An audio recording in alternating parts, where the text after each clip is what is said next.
Olá pessoal, hoje na nossa aula de Inclusão e Educação Especial, nós vamos continuar falando sobre as conferências internacionais de educação. Na aula passada nós falamos sobre a conferência de Jomtien, na Tailândia. Hoje a gente vai falar sobre a conferência de Salamanca, na Espanha, que é a mais famosa. Por quê? Porque a conferência de Salamanca é que trouxe uma verdadeira mudança nas leis mundiais e no olhar, mundialmente falando, da criança ou do aluno especial. Não só da criança, mas como em toda a faixa etária desse aluno que precisa ser incluso. Inclusive, a partir da Declaração de Salamanca, que a gente vai falar algumas coisas importantes, mas no texto base, vocês precisam ler, porque tem muitos detalhes lá que não dá tempo da gente falar durante a aula. A declaração feita, e organizado, o documento organizado em Salamanca pós-conferência, ele trouxe leis mundiais de inclusão, não é só para a escola, para a inclusão social. Foi a partir de Salamanca que criou na lei trabalhista, mundialmente dizendo, que qualquer empresa com mais de 100 funcionários é obrigada a admitir pessoas portadoras de necessidades especiais. Isso foi um ponto discutido e resolvido em Salamanca.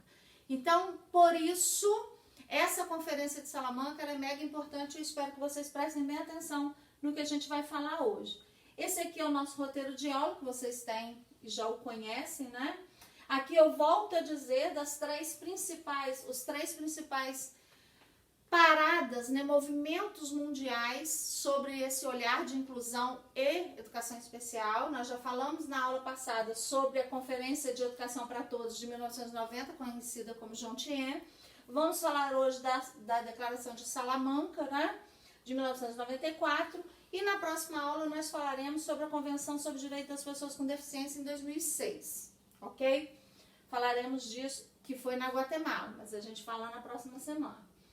Então vamos lá. A educação é o ponto em que decidimos amar o mundo bastante para assumir responsabilidade por ele.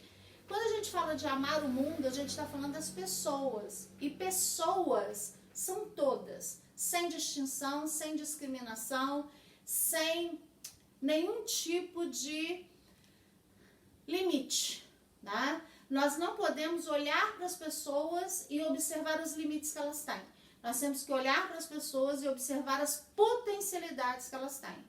Esse é um fator determinante para nós analisarmos essas conferências e para nós trabalharmos com uma educação e uma sociedade realmente inclusiva, ok? Nós já temos conversado sobre isso nas nossas aulas, né? Na Declaração de Salamanca, ela aconteceu em 1994, Salamanca é uma cidade da Espanha, né? E ela tem como diretriz ou como objetivo, como foco principal, que as escolas regulares com orientação inclusiva constituem os meios mais eficazes de combater atitudes discriminatórias e que alunos com necessidades educacionais especiais devem ter acesso à escola regular. Aqui que começou-se a colocar as crianças dentro da escola regular, tá? Então, quando eu falo de meios eficazes de combater a atitude discriminatória, começa na escola, porque a criança, ela adquire e ela agrega tudo aquilo que é oferecido a ela como normalidade, com naturalidade. Então, nós adultos, às vezes, nós podemos encontrar uma pessoa com algum tipo de deficiência na rua e temos um péssimo hábito de ficar encarando, de olhar e achar estranho, fazer caretas, caras e bocas. A criança não. Para a criança é tudo normal, tudo faz parte da vida dela.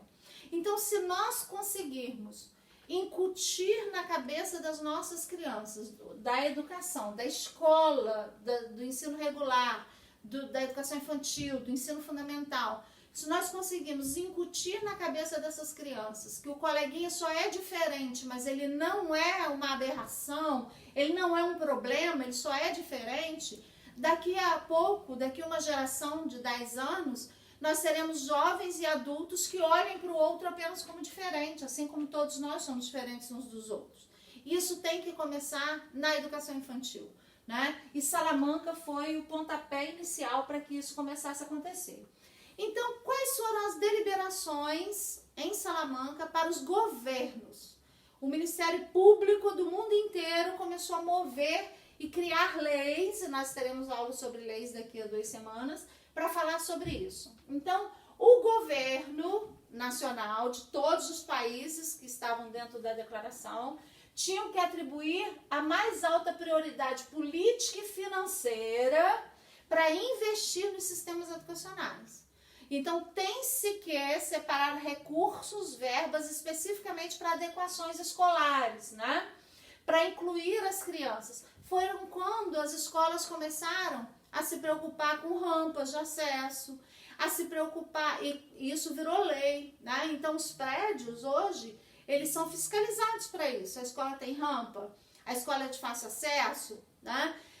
A escola tem portas largas para passar cadeira de rodas, tem banheiro adaptado, tem barra na parede. Isso tudo começou a ser avaliado a partir disso, porque é uma exigência mundial, né?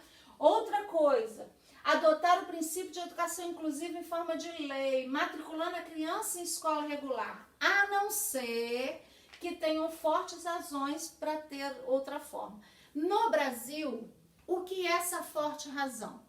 Dentro do Brasil, o adendo de lei que fala sobre isso, que a criança não pode frequentar uma escola regular, só se essa criança oferecer perigo de morte ou de lesão física para ela ou para outra pessoa. Então, quando que uma mãe não pode matricular o seu filho na escola regular, Adriana? Um filho especial. Se essa criança, se ela é comprovadamente um perigo para o corpo dela ou para outra criança, né? Se é uma criança de alta agressividade e não tem controle com remédios ou com terapias, etc. Se não for por violência, a gente não pode negar a matrícula. Isso é lei, tá?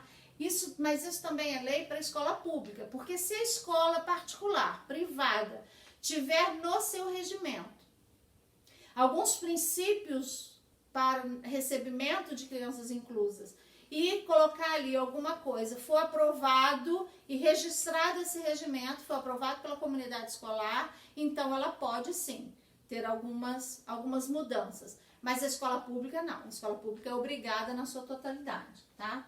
Outra obrigação que os governos assumiram, de desenvolver projetos para encorajar intercâmbios entre os países. Então, todo ano existem encontros internacionais para falar sobre inclusão, para falar sobre algumas deficiências, né? Nacionais também, mas isso já existe há bastante tempo. Mas agora, a partir de 1994, instituiu-se, né, encontros internacionais anuais. E todos os países são obrigados a enviar representantes para estudarem juntos, para identificarem, trocar experiências, etc. Também faz parte do acordo. Outra coisa, estabelecer mecanismos participatórios e descentralizados para planejamento, revisão, avaliação. Então, presta atenção que aqui está dizendo de provisão educacional para crianças e adultos com necessidades educacionais especiais. Então, aqui está dizendo o seguinte, não pode só uma cúpula, por exemplo, no Brasil, é o MEC, né, o Ministério da Educação e Cultura, que é responsável por isso. Não pode só alguém lá do MEC se reunir, resolver e acabou. O planejamento vai ser assim, a avaliação vai ser assado. Não. Tem que ter uma participação de várias pessoas, representantes de várias categorias, inclusive de professores, de gestores do país inteiro, em prol dessas deliberações. Outra coisa, né? Colocar os pais e as comunidades dentro da escola para ajudar, né? Fazer troca de experiência entre as famílias, fazer escola de pais, palestras com profissionais específicos, trazer os pais para contar as experiências deles na escola, né? Ninguém melhor do que os pais para saber como acessar aquela criança, a cognição daquela criança, o emocional daquela criança. Então é importante ter os pais dentro da escola que recebe as crianças especiais, né? Também foi deliberação que os governos investam maiores esforços né? Em intervenções precoces. O que quer dizer isso? Quer dizer que nós não precisamos esperar a criança chegar na adolescência para identificar que é uma criança com TDAH, que é uma criança que tem deficiência intelectual, que é uma criança que já não enxergava bem desde a educação infantil. Então, nós temos que fazer intervenções desde pequenininhos, tá? A gente já percebe alguns transtornos na criança pequenininha. As doenças ou as síndromes, elas são identificadas nos primeiros meses de vida. Mas os transtornos, muitas vezes, eles demoram muito a serem identificados. E essa demora prejudica o protocolo de atendimento depois e o desenvolvimento desse ser humano. Então, o investimento também tem que ser feito nessa identificação precoce, tá? Outra coisa, a mudança dos programas de treinamento dos professores. Professores precisam ser treinados, professores precisam estudar, professores precisam receber informações, entender os processos para poder trabalhar com essas crianças, né? Não é só falar para o professor, agora você vai ter na sua sala 3 crianças com transtorno de atenção e hiperatividade. Ou agora você tem um deficiente intelectual, ou agora você tem um surdo, ou agora você tem um cego, ou agora você tem um cadeirante. Não, oferecer para ele pelo menos parcerias para construir um currículo para essa criança que seja eficaz, que seja produtivo. Tá? Esse professor ele tem necessidade disso, ok? Esses são os principais pontos da Declaração de Salamanca. Mas leiam o artigo completo que está postado no NEAD. Valeu, gente. Obrigada.